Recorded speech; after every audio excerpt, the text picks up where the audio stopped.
आदेश आदेश। ओम नमः शिवाय। मैं हूं योगी मनीष और मैं आप सभी का स्वागत करता हूं अपने चैनल पे। आज मैं एक और रोचक और महत्वपूर्ण जानकारी लेकर आप सभी के सामने आया हूं, क्योंकि अभी मैं पिछला वीडियो में मैंने जो बनाया था उसमें मैंने बताया था कि गुरु परंपरा के बारे में, कि थोड़ा सा एक सजेशन था मेरा कि एक जो नवीन साधक है, जो नए साधक हैं, वो किस प्रकार से अपनी गुरु परंपरा और गुरु को चुन सकते हैं। ठीक है, पहली बात तो ये है कि आप गुरु परंपरा को नहीं चुनते, गुरु परंपरा आपको चुनती है। अगर आपका सौभाग्य है तो आपको अच्छी गुरु परंपरा, अच्छी गुरु लीनिएज जरूर मिलेगी। ये भी एक सौभाग्य की बात है, वरना कई लोग भटक ही रहे हैं इस दुनिया में, और भटक रहे हैं क्योंकि वो सही और गलत की पहचान ही नहीं कर पा रहे। एक्चुअली साधना क्षेत्र के अंदर इतना वो हो चुका है, सारा का सारा, कुछ अच्छे भी हैं कुछ बुरे भी, सारे मिक्सअप हैं, तो पता ही नहीं चलता कौन सा गुरु और कौन सी साधना है। कई लोग ऐसे भी हैं जो सही हैं, कई लोग ऑथेंटिक है, कई लोग नहीं भी हैं। तो जो नए साधक है वो बड़े कंफ्यूज हो जाते हैं कि कौन सी साधना को या कौन से गुरु पथ को चूज करें। तो उसी सीरीज में मैं कुछ एक वीडियोस बना रहा हूँ अभी। तो पिछली जो वीडियो थी मेरी गुरु और गुरु परंपरा को लेकर, थोड़ी सी मैंने जानकारी दी थी। अभी उस पर और भी बनाएंगे वीडियोस, कुछ जानकारी और भी मैं बताऊंगा। आज मैं एक साधनाओं को लेकर, अगर आप तंत्र मंत्र के क्षेत्र में काम कर रहे हैं, तंत्र मंत्र के क्षेत्र में अगर आप आना चाहते हैं, क्योंकि इस विधा को सही तरीके से, क्योंकि अभी बहुत गड़बड़ हो चुकी है, तो इन सब विधाओं को, प्राचीन विधाओं को भी सही तरीके से लेके चलने वालों की बहुत ज़रूरत है। तो अगर आपको लगता है कि आप भी एक ऑथेंटिक तरीके से साधक बन सकते हैं, तो आपको ज़रूर आगे बढ़ना चाहिए तंत्र के क्षेत्र में। ठीक है, तंत्र मंत्र के क्षेत्र में, अध्यात्म के क्षेत्र में, योग के क्षेत्र में आपको आगे बढ़ना चाहिए। एस्ट्रोलॉजी के क्षेत्र में आपको काम करना चाहिए, क्योंकि इसमें अभी जो आज का जो वर्तमान परिप्रेक्ष्य, उसमें बहुत ज़रूरत भी है अच्छे लोगों की, अच्छे साधकों की। तो साधक, पहले तो मैंने गुरु परंपरा के बारे में बताया कि भाई गुरु परंपरा कैसे होती है, गुरु परंपरा कौन सी चूज़ करे, कैसे होती है तो उन्होंने अभी तक नहीं बताया, लेकिन गुरु परंपरा कौन सी चूज़ करें और कौन सा गुरु होना चाहिए, इसके बारे में थोड़ा सा मेरा सजेशन था। करना तो आपके हाथ में, आप कौन सा गुरु बनाते हैं, कौन सी गुरु परंपरा को चूज़ करते हैं और आगे बढ़ते हैं। सबका अपना अपना ये व्यक्तिगत सबका निर्णय है, हमसे सजेशन कर सकते हैं, क्योंकि मैं इस क्षेत्र में 15-20 साल से काम कर रहा हूँ, तो मुझे थोड़ा आइडिया है कि भाई क्या चीज़ है जो मेरे अनुभव से मैंने प्राप्त किया है, वो थोड़ा सा मैं आप लोगों के साथ साझा करता हूँ। तो अब साधनाओं की बात करते हैं। साधनाएं क्या है, देव साधना क्या है, क्योंकि तंत्र के क्षेत्र में जब आप उतरते हैं तो आप अलग अलग साधनाएं करते हैं कई बार। ठीक है, तो साधक परेशान हो जाते हैं कि कौन सी साधना अच्छी है, कौन सी साधना हमें करनी चाहिए, कौन सी साधना हमारे लिए लाभप्रद रहेगी। तो ये डिसाइड करना तो आपके गुरु का काम है कि आपके लिए साधना कौन सी लाभप्रद रहेगी। वो आपको उसके अकॉर्डिंगली, आपके नेचर के अकॉर्डिंगली, आपके नेचर, आप किस प्रकार के साधक हैं, उसके अकॉर्डिंगली आपको साधना आपके गुरु प्रदान करेंगे। लेकिन फिर भी मेरा एक थोड़ा सा जो अनुभव है उसके आधार पर कि आप साधनाएं किस प्रकार से आप चूज कर सकते हैं आउट ऑफ ऑल दीज साधनास, मतलब बहुत सारी साधनाएं हैं, उन साधनाओं में से आप कौन सी साधना को चूज कर सकते हैं और अपने साधना पथ पे आगे बढ़ सकते हैं। और सिर्फ एक जनरल जो मैं आपको बता रहा हूँ, एक जनरल जो टेंडेंसी है, एक जनरल किस प्रकार से साधना को चूज किया जाता है, एक साधक करनी चाहिए, किया जाता, तो ये अलग अलग विषय, सब कौन सी करता, सबका अपने अपने विचार है, लेकिन किस प्रकार से आपको साधनाओं को चूज करना चाहिए, मैं थोड़ा सा आपको उसके एक आइडिया दे रहा हूँ। तो सभी साधनाएं श्रेष्ठ है अपने आप में, एक बात ध्यान रखना, कोई साधना बड़ी है, कोई साधना छोटी है, कोई देव बड़े हैं देव छोटे, ऐसा नहीं होता।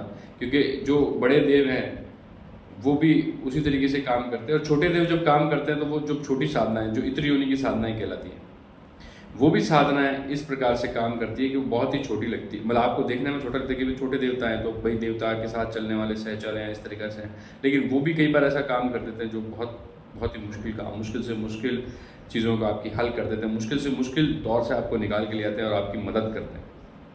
ठीक है, साधना का मतलब ये नहीं है कि उसे दोगे तो आप जो बोलोगे वो ही ऐसा हो जाएगा। साधना कोई मैजिक नहीं है, लेकिन आपकी लाइफ को ईजी बनाने की एक तरीका है कि जो आपके लाइफ, आप अपने खुद का कल्याण कर सकें और लोक कल्याण भी कर सकें। धर्म अर्थ काम मोक्ष, जैसा कि मैं हमेशा बोलता हूँ कि साधनाओं के क्षेत्र में, तंत्र के क्षेत्र में धर्म अर्थ काम मोक्ष सबकी सिद्धि होनी चाहिए, तभी वो एक समग्र, एक होलिस्टिक अप्रोच है आपकी। ठीक है, तो धर्म अर्थ काम मोक्ष सबको बैलेंस करके चलना। सिर्फ ऐसा ही नहीं कि सिर्फ अध्यात्म के पीछे पड़े आप और आपकी जो निजी लाइफ है, आपकी जो सेक्युलर लाइफ है, उसमें आप ध्यान नहीं दे पा रहे और वो लाइफ आपकी बर्बाद हो गई। ऐसा भी नहीं होना चाहिए। साधना क्षेत्र में अगर आप काम कर रहे हैं तो आपकी secular life, it should be also fulfil.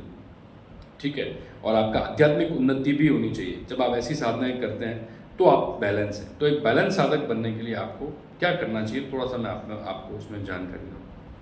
तो एक तो होती है इत्र योनि की साधनाएं, जिसमें यक्ष, गंधर्व, जैसे छोटी पैशाचिक योनियाँ भी होती है, और भी कई तरह की जो साधनाएं होती हैं जो इस योनियों में आती है, ठीक है। और एक होती है देव साधना तंत्र के क्षेत्र में, जो बड़े देवताओं की साधनाएं होती है।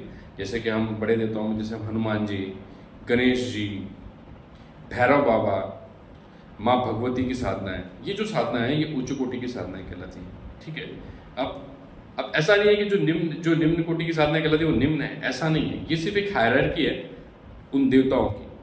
आपके लिए ऐसा नहीं है आप किसी we are no one to justify, we are no one to जज कि भाई ये छोटे हैं ये बड़े, ऐसा नहीं है। सभी अपने आपसे तो सभी आप उनको काम में लेना चाहते हो, आप उनकी शक्तियों को काम में लेना चाहते हो, तो आपको तो उन सबको ही पूजना पड़ेगा। आपके लिए तो सभी पूजनीय है, ठीक है। जिस भी श्रेणी की या जिस भी कैटेगरी की आप साधना कर रहे हैं, ठीक है। तो इत्र योनि की साधना या फिर आप उच्च कोटि की साधनाओं में से पहले कौन सी चूज करें, तो मेरे अनुभव के आधार पर मैं कहता हूँ, क्योंकि कई साधक कंफ्यूज रहते हैं, उनको लगता है कि इत्र योनि की साधना मैं कर लूंगा, मुझे बहुत जल्दी उपलब्धियां प्राप्त हो जाएगी, और फिर वो उस चक्कर में फंस जाता है, फिर वो बड़ी साधना करने के लायक ही नहीं रहता साधक, ठीक है। तो ये भी एक विषय है, वो कभी बाद में डिस्कस करेंगे। इसलिए आपको जब आप साधना शुरू करते हैं तो अपने गुरु से श्रेष्ठ योनि की साधनाएं लें, श्रेष्ठ देवी देवताओं की साधनाएं, जो भी श्रेष्ठ उच्च कोटि की साधनाएं हैं वो साधनाएं आप करें। जैसे हनुमान जी की हो गई, भैरव की, माँ भगवती की, गणेश जी की, इस प्रकार की साधनाएं, बड़ी साधनाएं, बड़े देवताओं की साधनाओं को आप पहले अच्छे से करें। क्योंकि ऐसा नहीं हमको सिद्ध करने के पीछे नहीं दौड़े कि देवता सिद्ध हो जाएंगे, ऐसा नहीं। उनकी कृपा प्राप्त, अगर उनकी कृपा प्राप्त होगी तो आपके काम सारे ऐसे हो जाएंगे। और उसके बाद भी आपको तंत्र क्षेत्र में अनुभव और भी लेने हैं और इत्र योनि की साधनाएं भी करनी है, तो वो बड़े देवताओं की शक्तियां जो होती है वो जब उनसे आपके चक्रस एक्टिवेट हो जाएंगे और आप इतने पावरफुल हो जाओगे, जब आप उन इत्र योनियों के साथ साधना करोगे तो उससे क्या आपको हार्म नहीं होगा, it will be not harmful.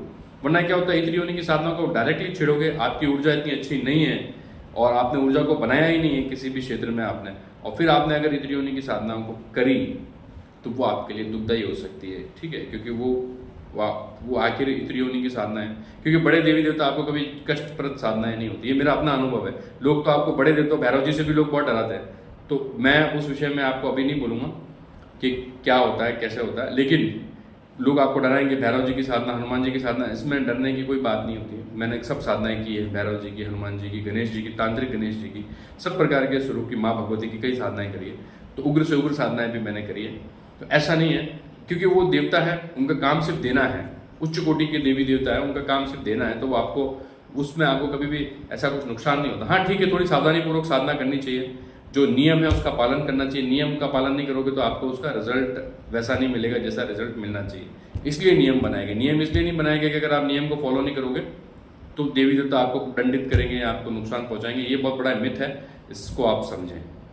और फिर अगर आपकी रुचि है इत्र योनि की साधनाओं में, आपको लगता है कि आपको कोई पैशाचिक योनि की साधना करनी है, या आपको अप्सरा, किन्नरी, यक्ष, गंधर्व, इनकी साधनाएं करनी है आपको, तो फिर आप इनकी साधनाएं भी कर सकते हैं। लेकिन पहले आपके पास कोई ना कोई ऐसी एक ठोस साधना होनी चाहिए जिसके दम पे आपकी अपनी ऊर्जा, अपना खुद का जो आपका एक ऑरा है वो बहुत अच्छा होना चाहिए।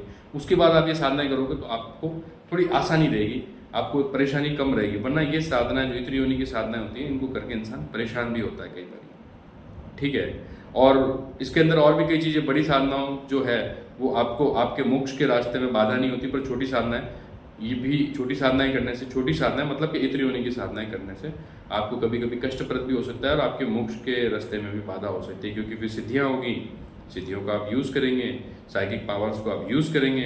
If you will use your psychic power, उतना ही ज़्यादा आपका इन्वॉल्वमेंट बढ़ेगा, फिर वो आपके लिए आगे चल के कष्टप्रद हो सकती है, आपके मोक्ष के मार्ग में बाधा उत्पन्न कर सकती है। लेकिन उसका दूसरे हाथ पे अगर आप देखेंगे, बड़ी साधना, हनुमान जी की साधना, भैरव जी की साधना, गणेश जी की साधना, माँ भगवती की साधना, स्पेशली इनकी साधना मैं बोल रहा हूँ, शंकर भगवान की साधना, विष्णु जी की साधना, ये जो साधनाएं अगर आप करोगे, उच्च कोटि की साधना, जब सब बड़े बड़े देवी देवता हैं उनकी साधनाएं आप करोगे, तो वो धर्म, अर्थ, काम, मोक्ष चारों पुरुषार्थों की सिद्धि करती है। इसलिए ये आपको सोचना है, you have to very careful to choose your sadhanas, which sadhana you want to do और which sadhana you want to start your sadhana life, sadhana path जो है वो आप शुरू करना चाहते हो, कौन सी साधना से आप शुरू करना चाहते हो, तो इसका ख्याल आपको रखना चाहिए। बहुत सोच समझ के, गुरु परंपरा का पिछला मैंने वीडियो बनाया था कि बहुत सोच समझ के गुरु परंपरा में आप जुड़िए, फिर बहुत सोच समझ के साधनाओं को भी चूज़ करिए, क्योंकि गुरु आजकल गुरु भी होते हैं कि बता देते हैं चलो आप भी इतना एफर्ट्स करके आए हो। पहले तो ऐसा नहीं था, गुरु बहुत परीक्षा लेते थे फिर आपको कोई साधना देते थे, लेकिन आजकल क्योंकि थोड़ा ईजी हो गया है चीज़ें, सब चीज़ें ईजी उपलब्ध हो गई हैं, तो इन उपलब्धियों का मतलब ये नहीं है कि जो चीज़ें ईजीली अवेलेबल है तो हम उनके साथ कुछ गड़बड़ करें, हम कुछ छेड़छाड़ करें। तो सोचिए, समझिए, अपना जो कॉन्शियस है उसको यूज़ कीजिए साधनात्मक पक्ष में, आध्यात्मिक लाइफ में आगे बढ़ने के लिए, तो आप बहुत आगे जाएंगे, बहुत अच्छे से आप, और आपको कष्ट भी कम होंगे, आपको परेशानी नहीं होगी। कष्ट कम नहीं, कष्ट होंगे ही नहीं अगर आप अच्छे रास्ते पे चलेंगे। हाँ, परीक्षाएं जरूर होती है साधनाओं में, हमारी भी हुई है, लेकिन आप परीक्षाएं होना का मतलब कष्ट नहीं होता है, ठीक है। चैलेंजेस का मतलब डिफिकल्टीज नहीं है, ठीक है। चैलेंजेस तो आएंगे लाइफ में थोड़े बहुत, तो उसको आपको फेस, हर क्षेत्र में चैलेंजेस तो होते हैं, तो साधना क्षेत्र में भी अपने चैलेंज है, उसको आपको फेस करना है और आगे बढ़ना है। तो सोचिए, समझिए और फिर साधना क्षेत्र में आगे बढ़िए। आशा करता हूँ ये जानकारी आपको अच्छी लगी होगी। आदेश, ओम नमः शिवाय।